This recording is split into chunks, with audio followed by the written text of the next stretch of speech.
Jacques Laberge, ici pour la troisième capsule vidéo portant sur les employés difficiles.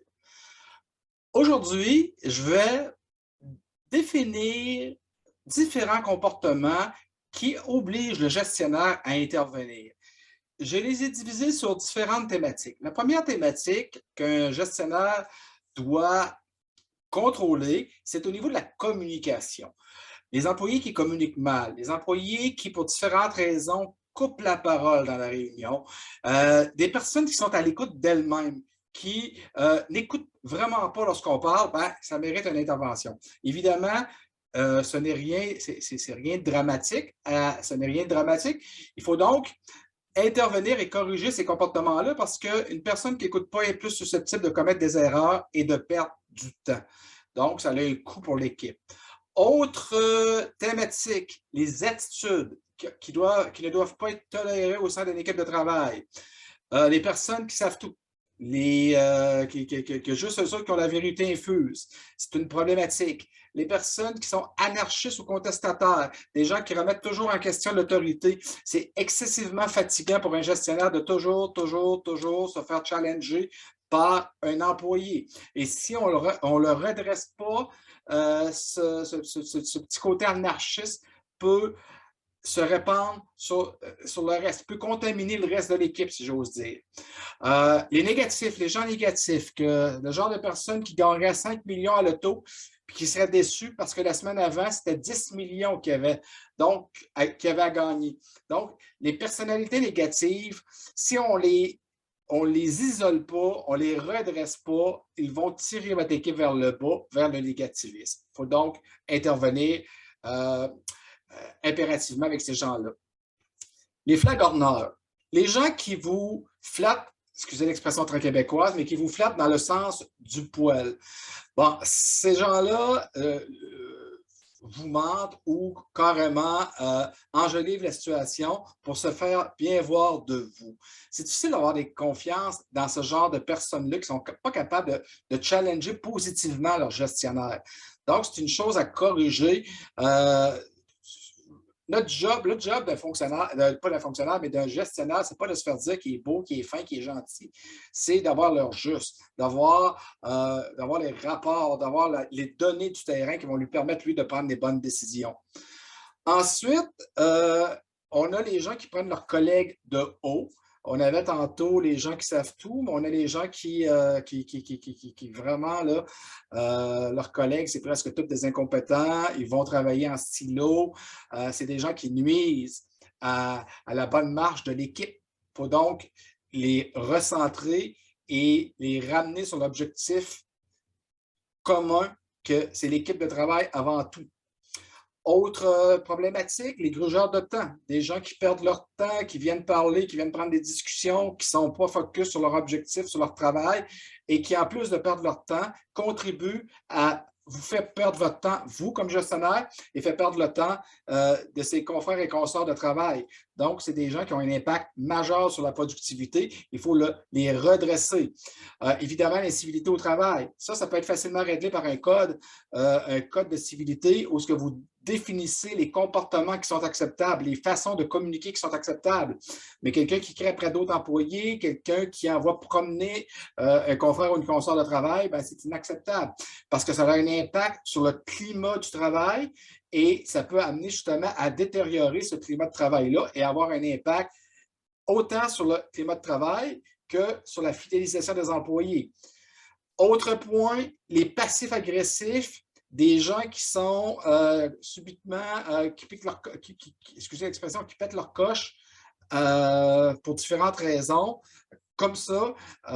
Donc, ça, c'est inacceptable parce que ça devient difficile de gérer une équipe si vous avez plusieurs passifs agressifs qui subitement viennent jeter une douche d'eau froide, exemple dans une réunion d'équipe, en pétant leur coche. Donc, c'est des comportements qui sont inacceptables.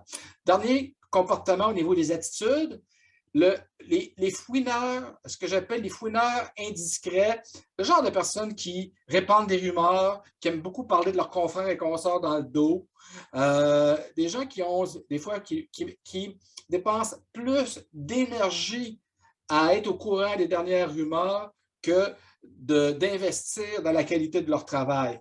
Ben, ces gens-là peuvent faire un mal incroyable. Premièrement, ils font perdre le temps de tout le monde. Deuxièmement, ils vont répandre des faussetés. Troisièmement, euh, on peut en venir à vivre une crise au sein de l'organisation à cause de rumeurs qui ne sont pas fondées. Donc, il faut impérativement recadrer, redresser nos fouineurs, nos propageurs de rumeurs qui vont impacter de façon négative sur mon climat de travail. Autre thématique, les personnalités. On rentre vraiment dans des personnalités difficiles. Les gens qui jouent à la victime.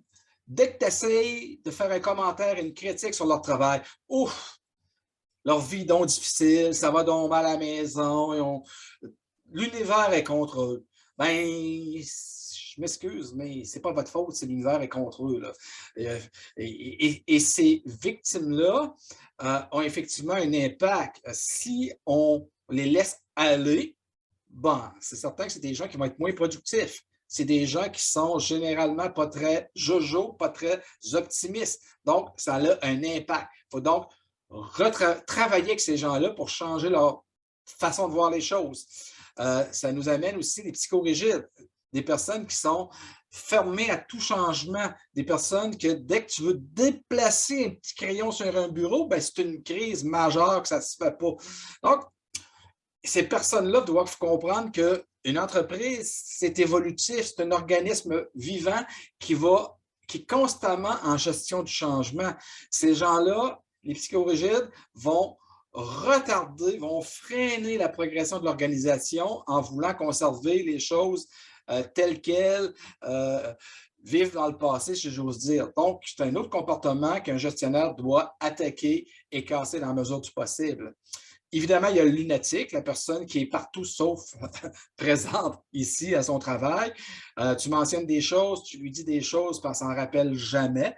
Donc, c'est pas des mauvaises personnes, c'est juste que c'est des personnes qui vous grugent beaucoup de temps, puis qui vous mettent à risque de commettre des erreurs et qui sont eux autres même à risque de commettre des erreurs dans leur travail qui vont avoir des conséquences qui peuvent aller de mineures à graves au niveau de leur travail.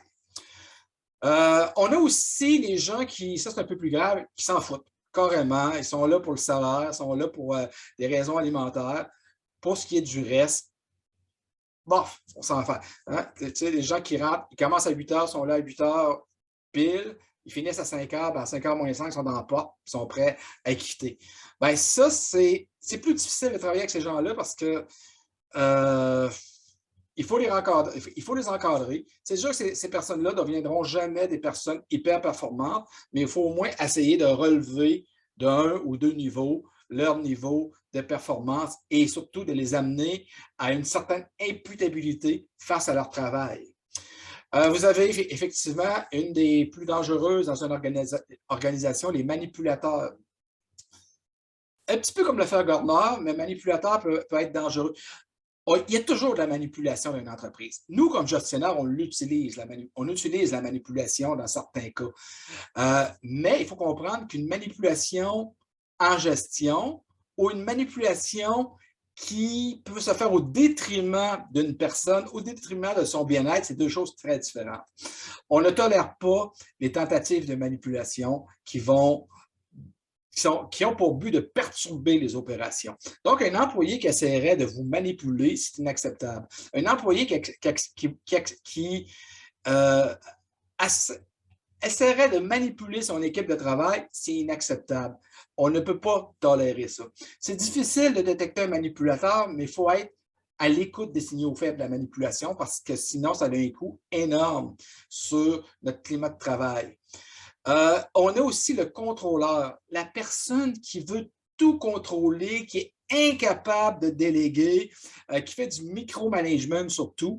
Mais ça, c'est problématique parce que cette personne-là devient un goulot d'étranglement dans votre organisation. Ce qui fait que plutôt que d'avoir une communication ou d'avoir des processus ou d'avoir un travail fluide, ben, cette personne-là vient à monopoliser et vient à faire un blocus sur l'information. Donc, on est en attente après elle. Ça veut dire qu'une personne qui est hyper contrôlante, c'est dangereux pour une entreprise à différents niveaux. Je viens d'expliquer pourquoi au niveau de la productivité, mais c'est aussi dangereux parce que cette personne-là va vouloir contrôler certaines informations stratégiques qu'elle ne voudra pas partager, donc elle va être la seule à avoir. Et si cette personne-là quitte l'entreprise ou tombe malade, votre entreprise, excusez l'expression, mais c'est problématique parce que là, vous avez des données, vous avez de l'information, vous avez du savoir à laquelle vous n'avez plus accès parce que vous, comme gestionnaire, vous avez laissé une personne contrôler cet aspect-là. Donc, les gens qui veulent être hyper contrôlants, dans une gouvernance efficace, vous devriez toujours avoir quelqu'un dans une organisation qui est capable de faire le travail de quelqu'un d'autre, ce qu'on appelle un backup. Sinon, vous vous mettez à risque, effectivement, de perdre du savoir et avec les impacts que cela a pour votre organisation. Les gens qui manquent d'éthique de travail, des gens qui sont prêts à tout pour obtenir un objectif. Bon, prenons exemple le département des ventes. Un représentant des ventes ou une représentante des ventes qui accepterait de faire une vente juste pour vendre, pour avoir des bons chiffres, mais en sachant très bien que l'entreprise ne sera pas capable de livrer. Mentir à un client, mentir à des confrères, des consorts de travail. Donc ça a un impact qui est majeur parce que c'est l'image de l'organisation, c'est les processus, c'est les procédures, c'est l'efficacité de l'organisation qui peut être remis en question.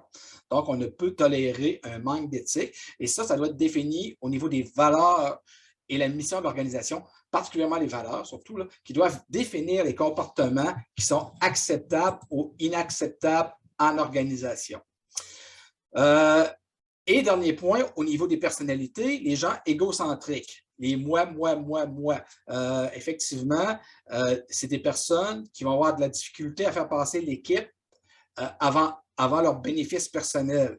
Ben, si vous avez 4-5 égocentriques dans votre équipe, on s'entend que c'est dur de vraiment créer une équipe qui va être homogène et efficace.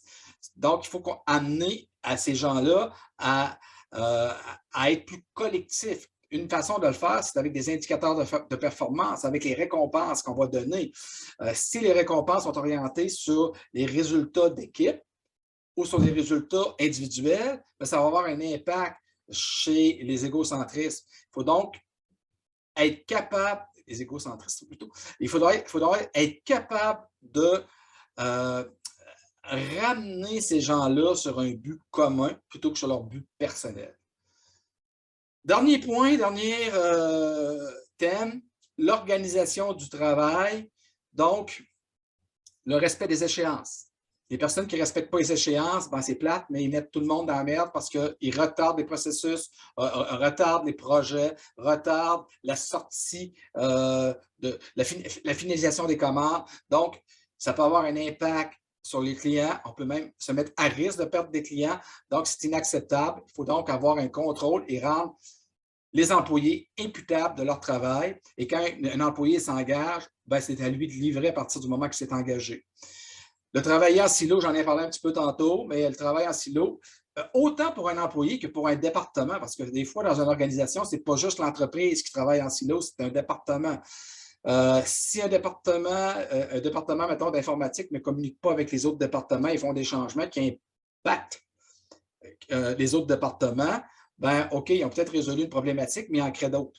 Donc, le travail en silo, souvent, va créer plus de problématiques qui vont en résoudre, va nous amener souvent à refaire 2 ou 3 fois les mêmes choses parce que ça a été fait sans avoir une vision globale de l'organisation. Donc, tout gestionnaire doit avoir une vision globale dans sa gestion des projets plutôt qu'une vision très sectorielle par département. Autre point, négliger les suivis. Ça, on le voit en vente des fois, particulièrement. Si vous ne faites pas vos suivis, il y a des chiffres qui démontrent que 8 représentants sur 10 arrêtent de faire leur suivi après une tentative avec leurs clients. C'est inacceptable. Même chose lorsque vous faites des réunions. Une réunion devrait toujours avoir des points spécifiques à travailler, des devoirs à faire pour la prochaine réunion. Mais ces devoirs-là doivent être, au cours de la réunion, clairement établis, de définir qui va s'occuper prenons un point spécifique, de s'occuper d'un point spécifique et qu'est-ce que cette personne-là devra faire d'ici la prochaine réunion. Et à la prochaine réunion, on va faire un suivi. On va être en mesure de dire OK, ça a fonctionné ou ça n'a pas fonctionné, mais le travail est fait. Donc, c'est important de s'assurer des suivis. Euh, les retards. Les retards, mais ça, c'est plus les retards, les gens qui arrivent en retard, les gens qui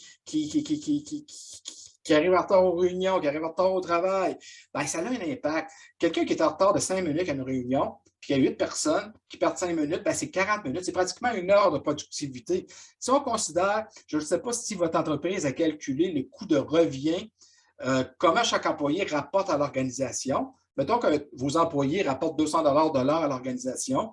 Il y en a 8 qui perdent 10 minutes à cause de retardataire, 80 minutes. Vous voyez que le montant peut facilement gonfler. Les pertes pour l'entreprise sont énormes. Donc, il faut, quand on met des échéances, quand on met des heures, il faut les respecter. Sinon, si on laisse aller ça, c'est un laxisme qui ne peut qu'être nuisible pour l'entreprise.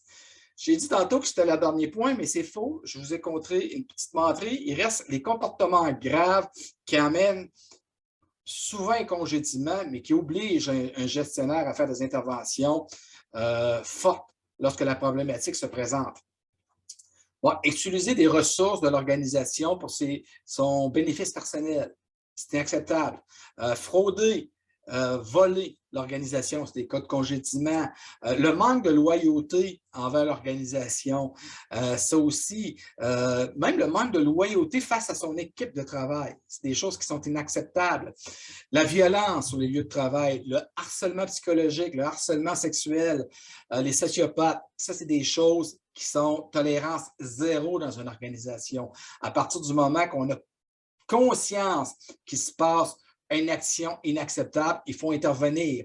Se tourner les yeux, c'est inacceptable, il faut réagir. Certaines inconduites, je viens d'en parler, conduite sexuelle, comportement déviant avec l'équipe de travail, engueuler des employés, engueuler des clients, ben, ce sont des choses qui sont inacceptables.